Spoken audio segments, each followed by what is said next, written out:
Mas Arindra pernah ngomong sama saya juga, Yud, arsitektur itu tidak akan berubah, tapi arsiteknya harus berubah. Pendekatannya harus berubah, cara pandangnya harus berubah, cara melihat sesuatu juga harus berubah. Gitu.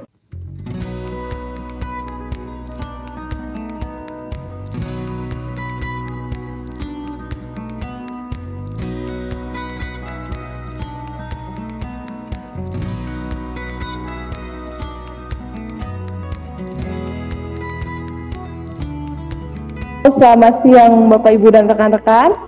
Selamat kembali lagi ke dalam acara Protos kali ini, dan di Protos kali ini Protos ke sesi ke-73, dan seperti yang Bapak Ibu dan rekan-rekan lihat di layar monitor Bapak Ibu masing-masing, kali ini kita akan berbicara dengan Mas Judi Pranata dari Yogyakarta Young Architect Forum.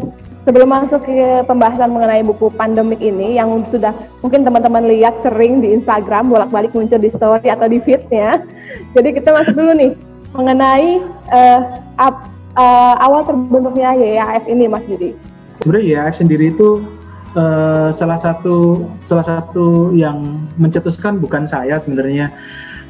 Waktu itu saya sempat konsultasi sama Pak Eko Prawoto, apa sih yang harus diperbaiki, harus bisa jadi bahan pertimbangan kita untuk bisa mengembangkan arsitektur di Jogja.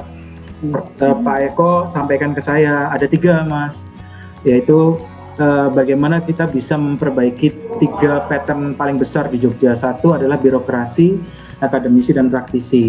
Di sana waktu ini sering saya bicarain di Jogja itu lucu karena akademisinya itu berwacana tapi tidak pernah berkarya, praktisinya itu berkarya tapi tidak pernah berwacana, birokrasinya tidak berwacana dan tidak berkarya, jadi sudah diem-dieman aja gitu. Nah, karena nggak ada sosok yang impulsif yang untuk bisa meledakkan itu gitu atau meleburkan itu, maka dibutuhkan satu wadah. Nah, caranya seperti apa? Mimpinya waktu itu seperti Pak, gimana kita bikin Jogja Biennale ya? Bikin Jogja Arsitektur Biennale waktu itu. Jadi, tapi ternyata sampai sekarang tuh saya ngerasa itu mimpi terlalu berat karena umur juga sudah nggak ngejar gitu sekarang. jadi nanti harapan saya nanti IAF selanjutnya sih bisa dibantu sama adik-adik saya. Jadi di fase itu saya ngerasa bahwa oke, berarti kalau seandainya setidaknya di bawah Biennale apa yang bisa saya lakukan? Maka hal yang paling dekat adalah kita bikin yuk database gitu, bikin yuk pendataan, bikin yuk sebuah circle yang bagus gitu, circle yang sehat gitu, dimana circle ini tidak saling mencederai, tidak saling istilahnya supportif lah kalau istilahnya Pak Eko. Jadi itu ya bersinergi saja sama apapun kebutuhannya. Lalu saya merasa juga oke, karena saya orang baru Mas, jadi tahun 2013-2014 awal saya pindah dari Jakarta ke Jogja. Dan saya rasa bahwa oh ya seperti juga saya membutuhkan itu sebagai bagian dari membangun relasi istilahnya rekan sejawat di Yogyakarta. Lalu pada saat itu saya rasa oke, kita mulai database, kita mulai kumpulin pelan-pelan. Yang harus saya lakukan adalah ya saya harus tahu di Jogja itu siapa yang cukup menonjol pada saat itu. Nah, kalau masih ingat kemarin katalog pengundang nih Jogja Limo, salah satu yang saya jadikan anchor pertama di situ. Jadi ada dua arsitek yang cukup ternama pada saat itu di tahun 2017. Satu adalah Mas Adityo Gayo dari CDS yang bikin Yachts Colony gitu. Ada juga Mas Agung Rudianto dengan DA Maya dan Pola PDG DA Maya ya.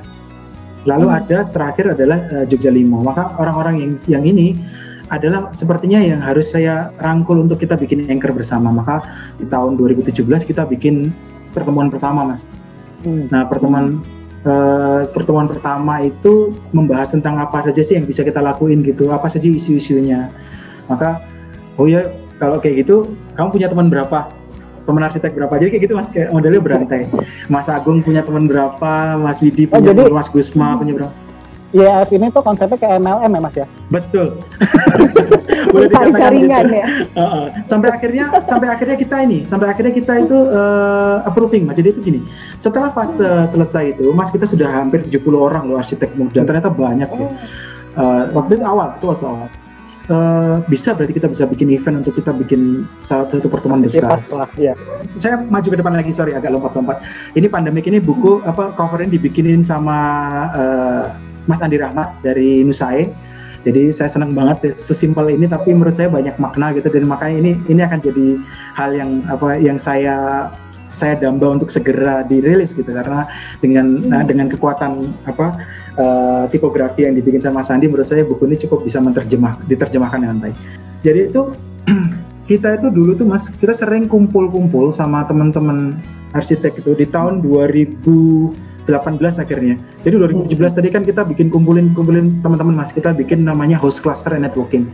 Fungsinya apa ya? Kita pengen punya database yang bagus, terus kita gimana sih kalau teman-teman di Jogja punya project, tapi cara baginya ke teman-teman yang lain, ke teman-teman yang punya keahlian yang lebih di dalam satu lingkup Yogyakarta, gimana caranya? Maka kita bikin namanya host cluster networking.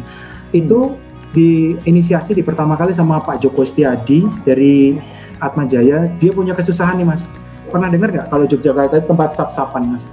Jadi kalau mau ngerender itu ke Jogja, kalau mau ngebikin draft itu ke Jogja. Kadang-kadang ngedesain pun orang Jogja nanti diaku sama orang Jakarta, mungkin loh ya. karena ya memang kalau saya lihat dan dengar mungkin dari teman-teman yang lain juga, kreativitas orang-orang Jogja tuh tinggi. Iya. Dan harganya cukup murah. Jadi akhirnya ya udahlah. Ya itu terjadi Mas. Jadi di Yogyakarta sendiri problem kita adalah harga jasa yang relatif lebih ekonomis dibandingkan di Jakarta gitu ya. Saya nggak berani bilang murah. Jadi lalu yang terjadi apa? Oh, sebenarnya kita bisa loh kalau seandainya kita punya kekuatan gitu, punya cara atau punya pengetahuan bagaimana sih membuka sebuah biro, menguatkan brandingnya, lalu membuat semuanya itu jadi dalam satu layer yang tebal gitu. Maka saya sama teman-teman, kita bikin yuk meeting maraton. Jadi kita bikin Mas, waktu itu meeting maraton pertama itu yang tadi itu host cluster networking, lanjutnya itu ada branding, ada macam-macam. Nah kurang lebih seperti ini Mas caranya waktu itu. Nah, ini acara yang kita adakan gitu. Jadi setiap event tuh kita selalu bicara tentang kita kurang apa sih di YAF itu. Oh, kita kurang identitas Mas, masing-masing itu bikinnya kalau nggak joglo semua gitu. Kalau nggak yang kayak rumah minimalis semua gitu. Kita butuh identitas. Setiap arsitek tuh pasti punya DNA-nya sendiri gitu. Makanya kita ngundang Mas Andi Rahman, Mas Gayo, Revano, Mas Anas untuk bercerita gitu. Jadi saya lihat gambarnya juga ada Mas Denny nih kayaknya ya? Oh iya, Mas Denny adalah salah satu dewan kehormatan kita. Ada Pak Revianto gitu. Jadi memang dan biasa ditutup sama Pak Eko Prawoto untuk kayak gini. Jadi Pak Eko Prawoto di acara selalu sebagai penutup membuat wejangan ya Mas? Wejangan ya betul. Membuat wejangan yang dalam gitu, yang bikin orang susah tidur setelah dengar Pak Eko Prawoto ngomong gitu. Itu gitu Mas. Jadi kita itu selalu mengajak ke teman-teman, yuk kita bikin YAF, tapi niatnya baik. Kita harus belajar sesuatu tentang apapun yang berkaitan dengan kebutuhan kita sebenarnya, tentang bagaimana sebenarnya arsitek itu harusnya berperan gitu. Nah, kita bikin namanya consciousness, kita undang Mas Yudi Kusworo, Pak Singgi untuk belajar tentang bagaimana sih kita memahaminya gitu. Lagi-lagi terus-terusan. Jadi setiap event kita itu kita selalu membawa tema itu berdasarkan isu. Oh, ini judulnya collaboration tahun 2019. Ini yang mengusulkan ini Mas Adityo Gayuh, CDS. Yang tadi saya ceritakan yang bikin Yachts Colony. Nah, Mas Adityo Gayuh bilang, "Yuk, Mas Yudi, nama biroku namanya CDS. Desain Kolabo Desain Studio." Apa sih desain? Harusnya di tahun ini, tahun-tahun seperti itu sudah nggak ada waktunya lagi kompetisi, maka sifatnya kolaborasi. Nah, kita langsung bikin elaborasi. Jadi mengelaborasi apa yang sudah dikatakan, yuk kita belajar bareng. Nah, kita undang Mas Ari Indra, undang seniman, Mas Andi Rahmat dari branding, Jumyat dari landscape, bahwa arsitektur layernya tebel, nggak cuma tentang kamu dan rumah gitu. Jadi selalu kita mencoba itu. Lalu ada lagi tentang kita tuh selalu bermasalah, kok bikin rumah kok nggak nyaman, atau kalau bikin sesuatu kok kadang-kadang kok selesai dibangun kok saya ngerasa nggak puas gitu. Problemnya apa sih? Mungkin skala dan proporsinya gitu. Jadi kita undang juga, kita undang orang-orang yang punya pengalaman tentang bagaimana menakar sebuah skala dan proporsi. Lagi-lagi juga kita undang tentang terakhir tahun kemarin Mas, di tahun 2019, menutup tahun 2019 kita ini yang sempat lumayan kenceng nih kayaknya nih. Iya. Dan lumayan besar ya Mas ya kalau salah. Ini sebenarnya sama, sebenarnya pengen saya itu tahun ini seperti ini Mas. Jadi tutup tahun kita bikin perkumpulan, cuman saya nggak bisa memastikan ke siapapun tentang waktu dan lokasi, jadi ini terpaksa harus kita skip gitu ya. Jadi meeting maraton tuh di terakhir ini kita merilis buku dan membuat diskusi lagi, dan ini Pak Eko Prawoto juga banyak membuat saya nggak bisa tidur dalam 1-2 hari setelah Pak Eko Prawoto ngomong tentang detail gitu. Jadi event-event kita itu rata-rata bercerita tentang apa sih yang arsitek butuhkan untuk bisa mempertebal entah itu bironya, entah itu personalnya gitu Mas. Ini yang kita lakuin dari tahun 2017, dari mulai defragmentasi, ini PN market. Kita pernah ngomongin tentang biaya jasa loh Mas. Dia itu tentang pernah dengar ya Mas? Saya tertarik di biaya jasa arsitek ya Mas. Betul. Karena kan mungkin teman-teman Jogja agak sungkan ya, maksudnya mungkin apa ya? Beda dengan kota lain yang udah buka-bukaan gitu ya. Kalau lo mau pakai jasa gue sekian gitu. Mungkin kalau saya ngelihat culture-nya Jogja itu kan monggo Mas ditawar aja kayak gitu. Nggak enakan ya Mas. Nggak enakan. Nah itu akhirnya dengan bikin kayak gini mungkin terbuka semua kali ya teman-teman Jogja gitu. Ternyata boleh loh kita matok harga dengan proporsi yang tepat gitu pastinya. Ya betul Mas, jadi sebenarnya gini, kemarin saya selalu mengundang Mas Ari Indra sebagai bagian, karena dia senior yang istilahnya saya ada Pak Eko Prawoto dan Mas Ari Indra itu adalah pembimbing saya, artinya kita belajar dari senior untuk tahu petnya yang benar gitu. Jadi jangan sampai Mas Ari datang nggak ya Mas Ari ini? Kayaknya enggak deh. Belum. Jadi di VN Marketplace ini kita ngundang Pak Uut waktu itu, Ketua IAI. Jadi berbicara tentang etisnya seperti apa, Mas Ari Indra secara prosedur bisnis seperti apa gitu. Lalu gimana sih cara ngatur fee-nya itu, bagaimana cara membuat rincian pembiayaan jasa gitu kan, harusnya kan ada dasar ya Mas. Fee itu kan nggak cuma kalau di buku IAI memang persentase ya, tapi di persentase itu sendiri kan ada banyak faktor, misal itu labor cost-nya atau peralatan yang digunakan, waktu yang dikerjakan gitu. Jadi koefisien-koefisien itu kita sebutin di pembicaraan itu gitu Mas. Memang pada ujungnya adalah memang ini agak sedikit kurang menemukan titik temu karena banyak hal-hal yang tabu yang kadang-kadang teman-teman arsitek agak takut berbicara, tapi setidaknya kita sudah mulai mencoba membicarakan itu. Ini terjadi karena pada saat itu di Yogyakarta Mas lagi banyak-banyaknya orang taruh brosur harga jasa arsitek 5.000, 10.000 di warung gudeg. Iya Mas. Terus jasa murah gratis, arsitektur gratis di tiang listrik itu di bawah sedot pompa. Nah itu jadi saya ngerasa wah arsitek nggak selemah itu gitu, nggak semurah itu gitu. Lalu kita obrolin gitu.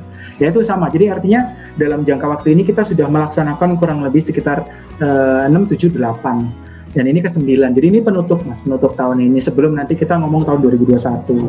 Saya tertarik pengen ngebahas tentang yang podcastnya YF itu loh Mas, sebetulnya Mas.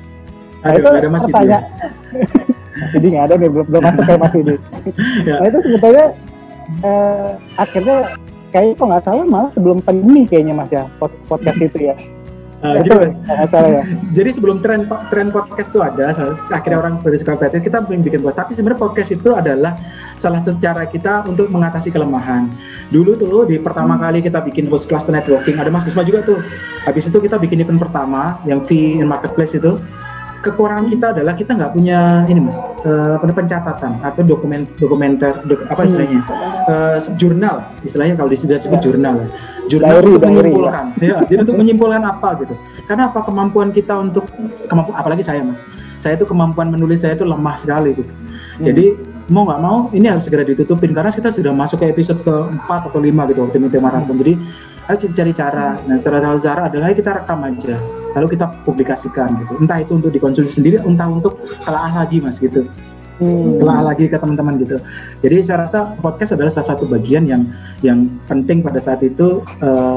Lalu kita bikin namanya VOID. Yang kita undang pertama Mas Andi Rahman waktu itu. Kita mencoba mendokumentasikan nata batanya Mas Andi Rahman. Nah, kalau kita lihat hasilnya, ternyata apa yang dibicarakan tuh kalau kita ulang masih kontekstual dan masih bisa, artinya di refresh ulang, ilmunya masih dapat, di refresh masih dapat gitu. Nah, ternyata podcast tuh efektif ya gitu.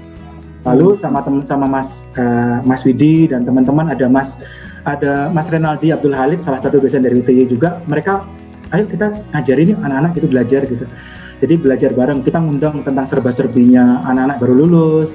terus bagaimana sih beradaptasi di ruang kerja, di tempat kerja yang baru gitu, terus macam-macam Mas, sampai akhirnya ada keilmuan juga tentang siapa itu Le Corbusier. Jadi kita edukasi Mas, jadi sifatnya untuk mengatasi kekurangan kita bikin semuanya direkam, lalu di setiap event apapun kita rekam, fungsinya adalah kalau nanti ke depan ini bukan acara mubazir, artinya semua tercatat, semua terekam gitu. Jadi apapun, misal kalau kita ini yang paling sering saya dengerin Mas, kalau di podcast saya sendiri adalah kata-kata Pak Eko Prawoto di detail.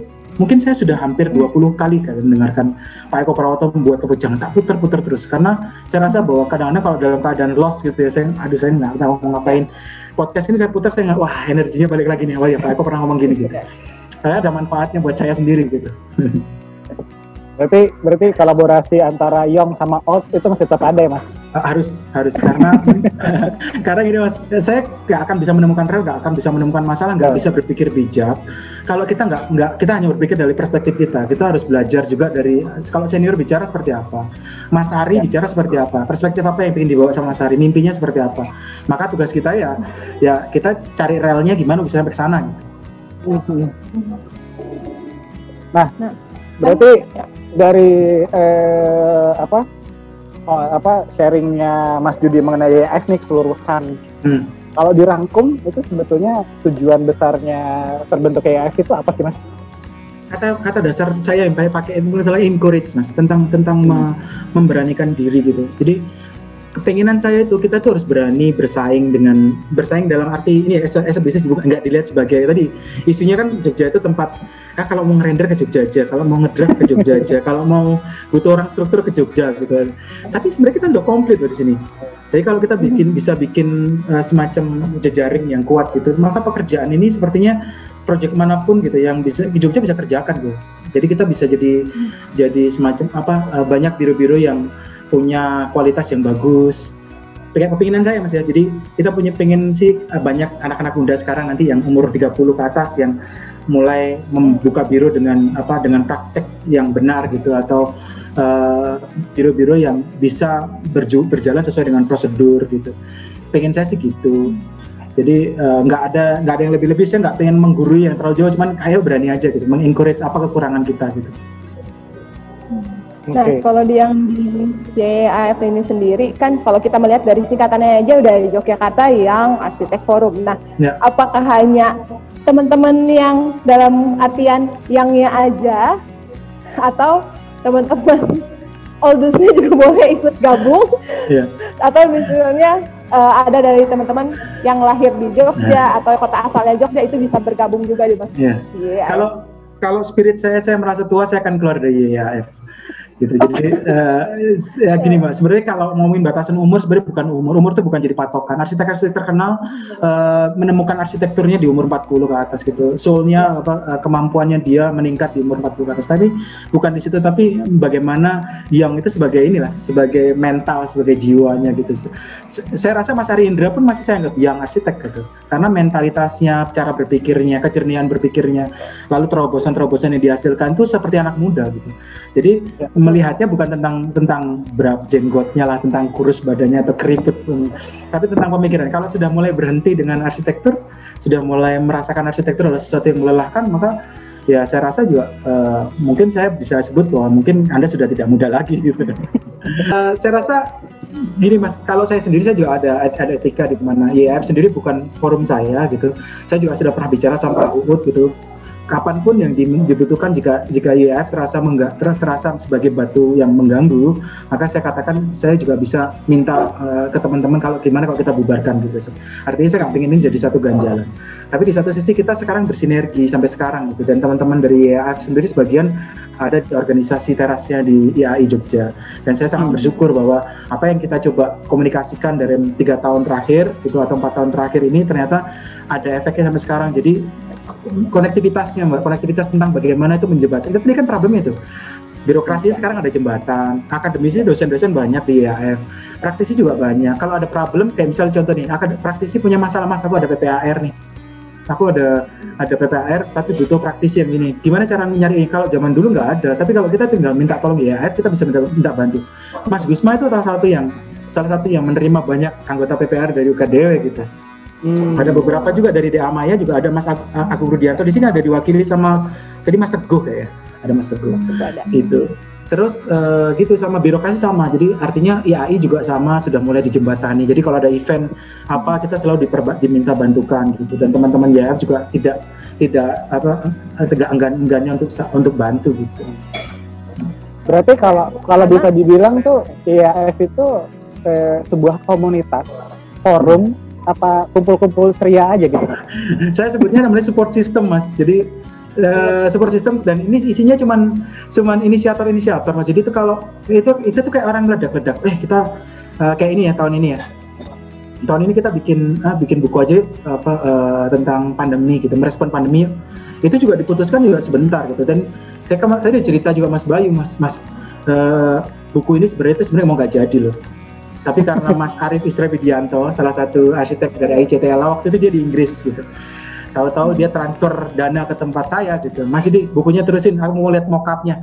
Aduh, malah kerja lagi. Jadi rencana kemarin tuh buku mau tak simpen tahun depan gitu Mas. Nunggu sampai semuanya selesai. Tapi Mas Arif bilang tahun ini harus ada sesuatu, dan saya bilang ini amanah dari teman-teman saya, dan saya itu jubir Mas, saya itu humas, saya bukan ketua, saya hanya inisiator. Kalau tanya ketuanya siapa orang yang paling berpengaruh, Mas Gusma.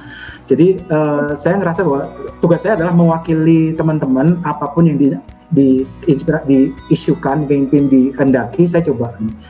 Kalau teman Mas Bayu juga pernah dengar, kita ada namanya kelas Sabtu. Kelas Sabtu gitu kita kerjasama sekarang namanya IACP. Jadi ada salah satu mahasiswa muda, mahasiswa dari UKDW, dari kampus Yogyakarta itu sekarang bikin namanya IACP. IACP itu salah satu ya, kalau boleh dibilang tuh mensupport juga kegiatan-kegiatan IAF gitu, dan saling bersinergi gitu. Dan saya seneng karena di kondisi sekarang layer kita tambah tebal Mas. Dari mulai birokrasi dapat, akademisi ada, mahasiswanya ada. Jadi jembatan kita itu 1, 2, 3 itu udah kena semua. Artinya kalau nanti ke depan mimpinya Pak Eko Prawoto sedikit lagi, kalau Pak Eko Prawoto bikin biennale dan saya bisa mensanggupkan gitu, kayaknya saya akan bilangnya. Tapi kayak kondisi kayak gini nggak mungkin kan. Dari tadi Mas Yudi sempat sampaikan juga di awal acara kalau misalkan ada beberapa schedule YAF nih yang akhirnya ditunda, bahkan ada juga yang dilaksanakan gitu. Berarti berapa besar sih dampak pandemi sendiri bagi YAF ini Mas? Medio bulan Maret sama April itu adalah medio paling buruknya biro-biro arsitek dengan ketegangannya masing-masing ya Mas. Kalau kita pisah nih, ada 3 layer biro di Yogyakarta. Layer biro yang sustain established karena dia ada proyek pemerintah dan multi years gitu. Kayak Mas Kusma termasuk yang multi years yang proyeknya established tanpa harus terganggu karena pemerintah jalan. Ada juga medium kayak saya yang proyeknya itu tergantung pada beberapa kaki gitu, beberapa tempat gitu. Ada juga yang layer pertama yang paling bawah itu yang biro-biro baru buka gitu, yang mungkin baru 2 tahun, 1,5 2 tahun, 3 tahun gitu buka dan belum punya kerangka yang kuat untuk berpijak gitu. Nah, karena saya adalah bagian dari juru bicara atau humasnya lah, anggap aja lah, saya lebih senang dipilih humas sama teman-teman. Jadi kalau ada apa-apa, mereka selalu telepon Mas. Di bulan Maret sampai April tuh saya semacam kayak hotline service. Nyaris mungkin ada ya seminggu 3 kali 4 kali bertanya tentang cara, tentang aku harus gimana, tentang cara apa yang harus tak lakuin Mas. Jadi aku akan ada juga yang bilang, Mas kamu ngomong aja tak ikutin gitu. Sampai seperti itu Mas. Jadi ada juga yang dengan suara yang agak terseduh-seduh bahwa saya nggak yakin ini akan selamat sampai dengan 3 bulan ke depan kalau kondisinya kayak gini gitu. Itu di bulan April kalau nggak salah. Jadi dia sudah merasakan Maret, April udah mulai ketakutan gitu, very very terrified. Terus saya ngerasa bahwa saya ngerasa kalau kita punya optimisme bareng gitu bisa. Jadi fungsinya lebih ke sharing. Lalu sama teman-teman kita juga nyoba switch project, mana yang bisa kamu kerjakan. Ada beberapa yang saya coba serahkan ke beberapa teman-teman untuk bisa ngisi beberapa pos-pos keuangannya. Itu dilakukan. Nah, di era itu, di fase itu, yang saya katakan adalah saya waktu itu diundang beberapa kampus untuk bicara tentang pandemi ini. Mas Arindra pernah ngomong sama saya gitu, Yud, arsitektur itu tidak akan berubah, tapi arsiteknya harus berubah, pendekatannya harus berubah, cara pandangnya harus berubah, cara melihat sesuatu juga harus berubah gitu. Maka saya melakukan itu juga. Jadi dulu tadi saya cerita tentang kolaborasi ya Mas, tentang teknologi dan kolaborasi sebenarnya. Itu Mas Gayu pernah cerita tahun 2019, wah sudah waktunya kolaborasi karena 4.0 Mas, arsitektur itu udah 4.0.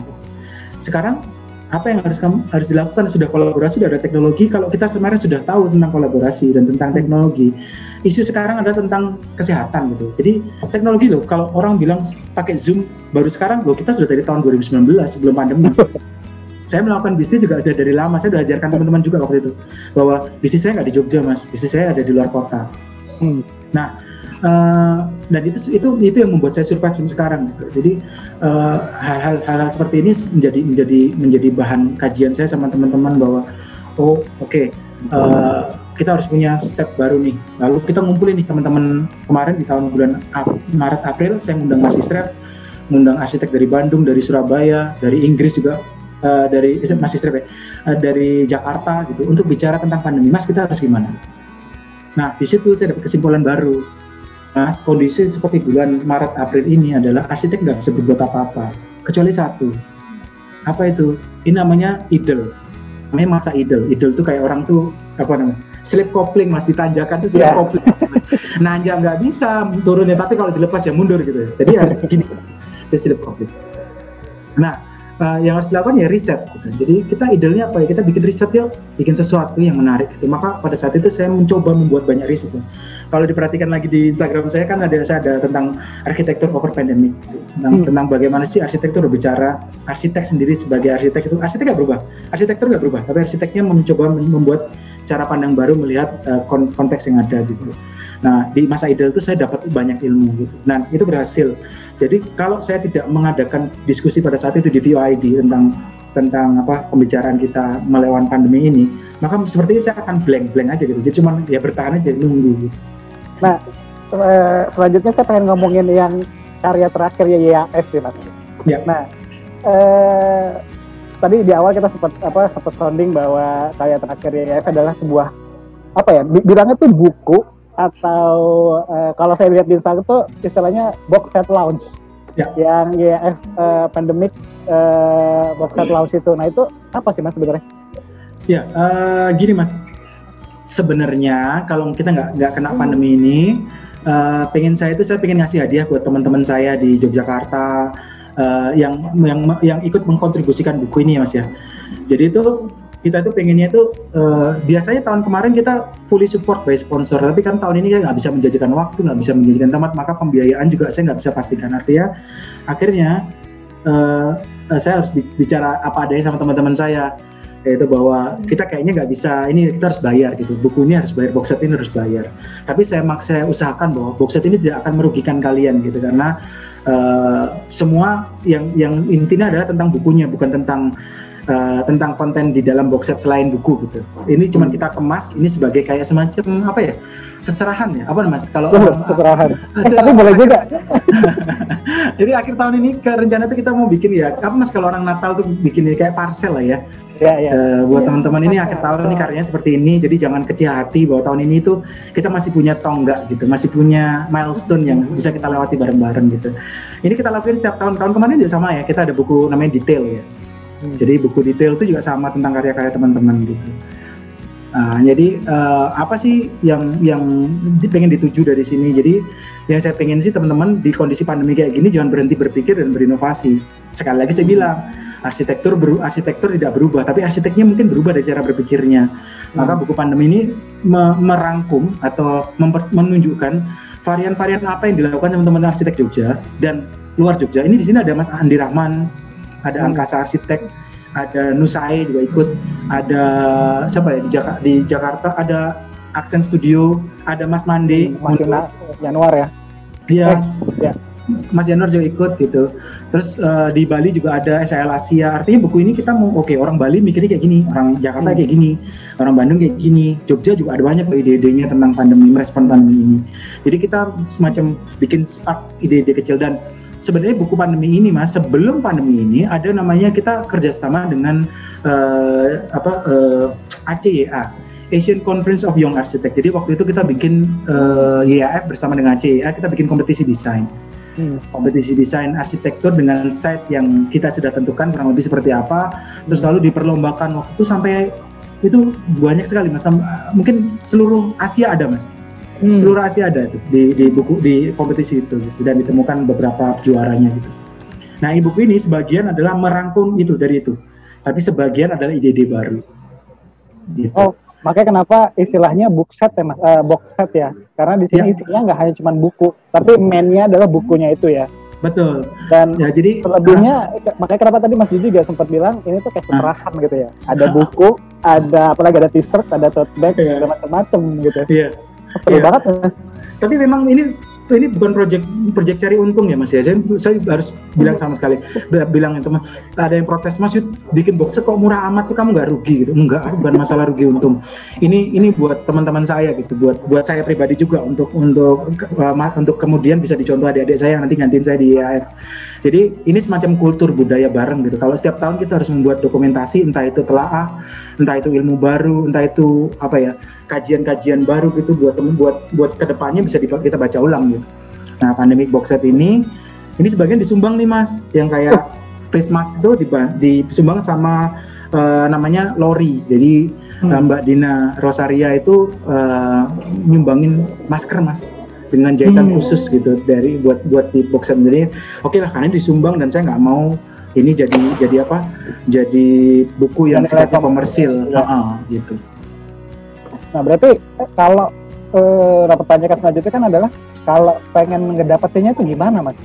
Apakah pasti ini tidak, tapi dalam kondisi sekarang saya yakin juga pasti tidak didapatkan secara cuma-cuma dong Mas. Pasti kan tetap ada cost yang harus dikeluarkan bagi kita yang mau, dan caranya gimana Mas untuk dapetin itu?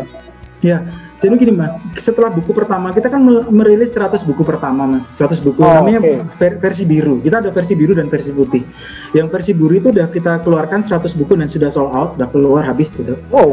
Kita akan rilis 100 buku kedua gitu. Tapi mungkin setelah akhir tahun, karena energi saya sudah mulai habis nih untuk ngurusin ini. Teman-teman tim saya di samping ini lagi packing nih.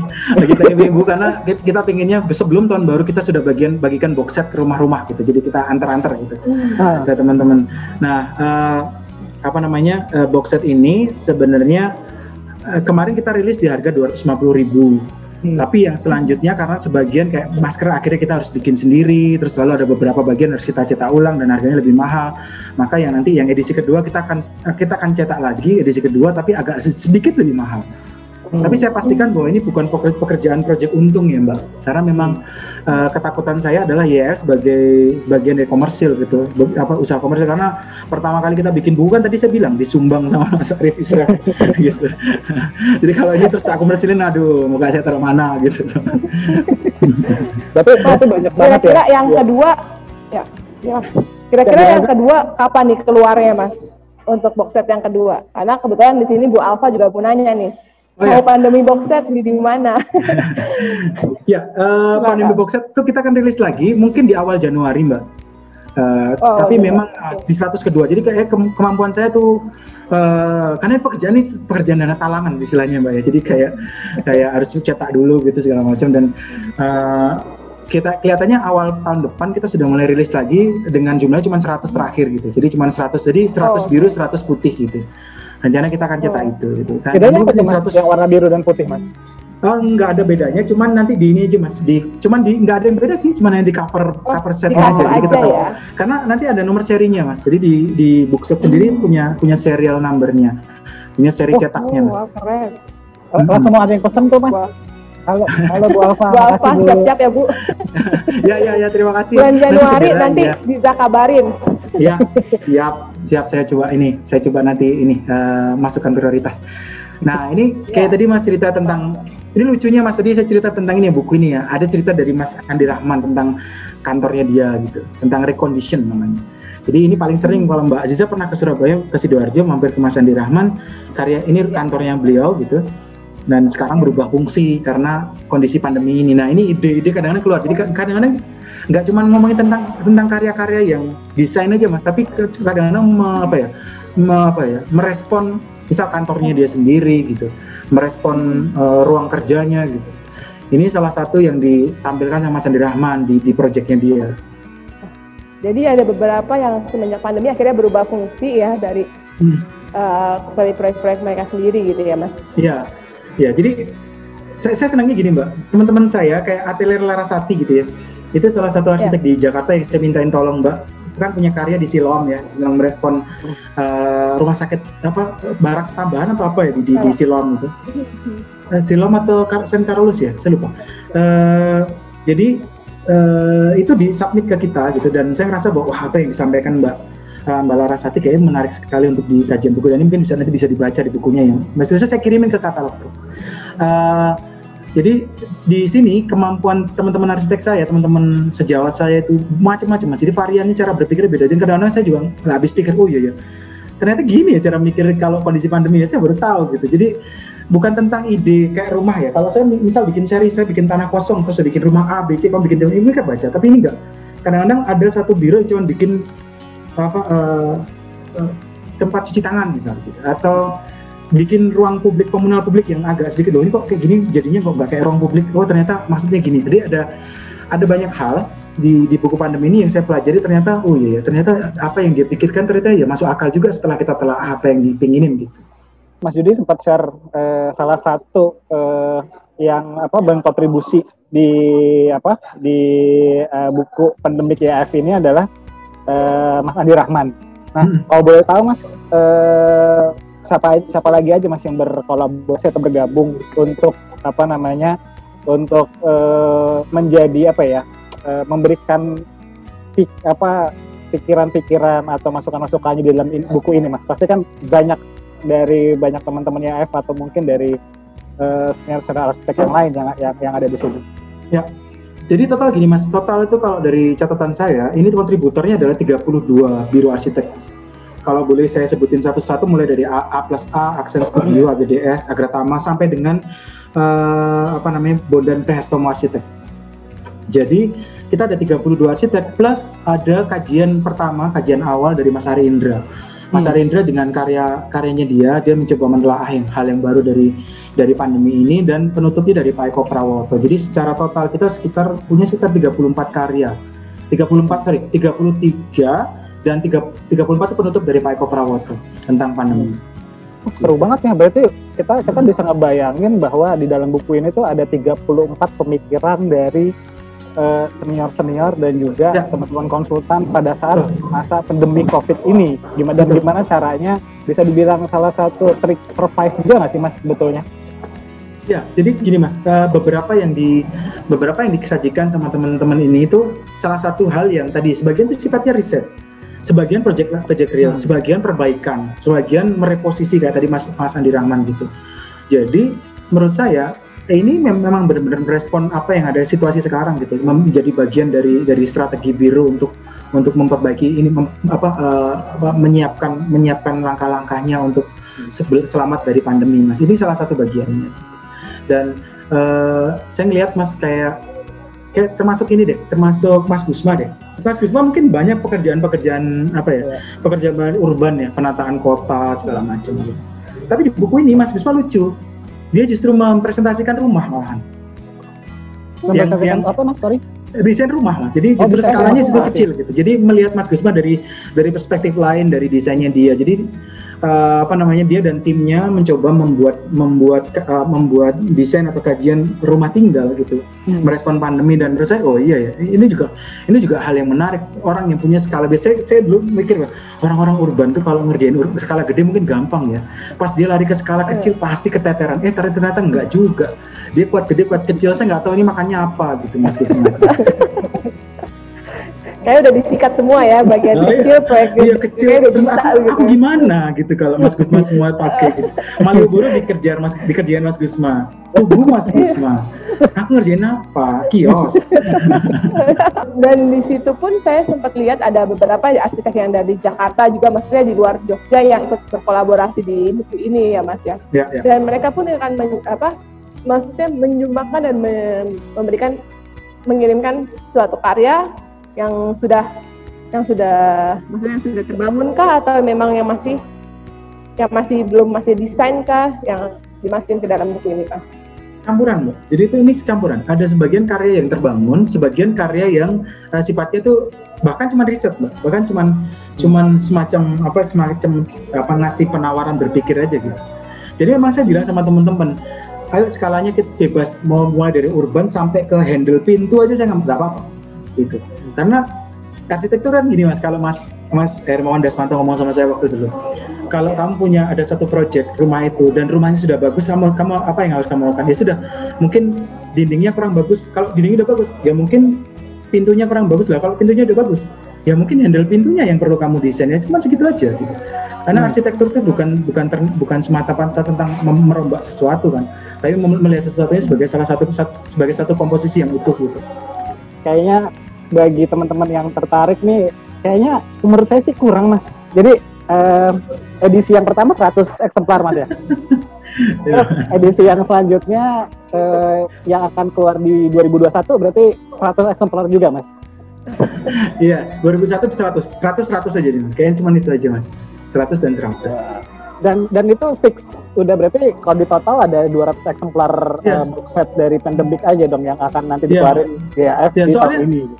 Nah soalnya tahun depan saya sudah dapat PR dari Mas Widi kemarin. Soalnya kemarin sambil minum es kelapa muda gitu dia pulang sama saya kan habis dari project gitu kan. Gimana kalau kita saya bikin buku yang bisa mengedukasi orang, bisa mengedukasi klien, bisa mengedukasi kontraktor, bisa mengedukasi arsitek, bisa mengedukasi mahasiswa gitu. Jadi tahun 2021 saya sudah ada obrolan sama teman-teman, kita bikin yuk sesuatu yang menarik itu, kita bikin trilogi gitu tentang arsitektur, klien dan kontraktor, itu namanya HOW, how. Jadi tentang caranya kita menemukan korelasi dengan berhubungan dengan kontraktor, dengan klien dengan arsitek. Jadi kayak semacam kita mencoba membuat gambaran besar. Bagaimana sih kalau kamu jadi klien lihat arsitek gitu? Bagaimana kalau kamu jadi arsitek lihat ke klien gitu. Jadi biar kita tahu nih dari sisi ini kita tahu bahwa sebenarnya akan ada banyak kekurangan. Karena di sini nanti bukunya Mbak bukan tentang kesuksesan, bukan tentang karya yang bagus. Tapi justru nanti di tahun depan saya akan mencari karya-karya yang gagal, karya-karya yang mungkin lebih bagus dari apa yang digambar, karya-karya yang mungkin over budget gitu, karya-karya yang bikin klien kesel gitu kan.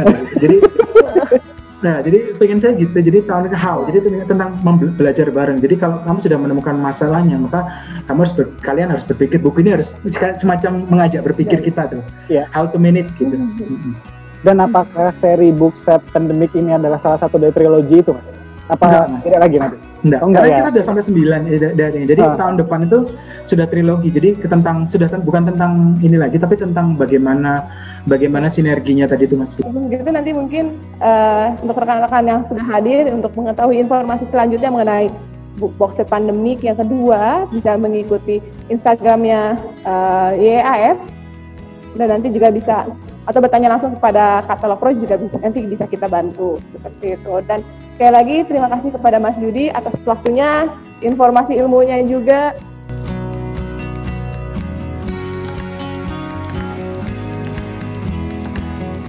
GoPro with Katalog Pro.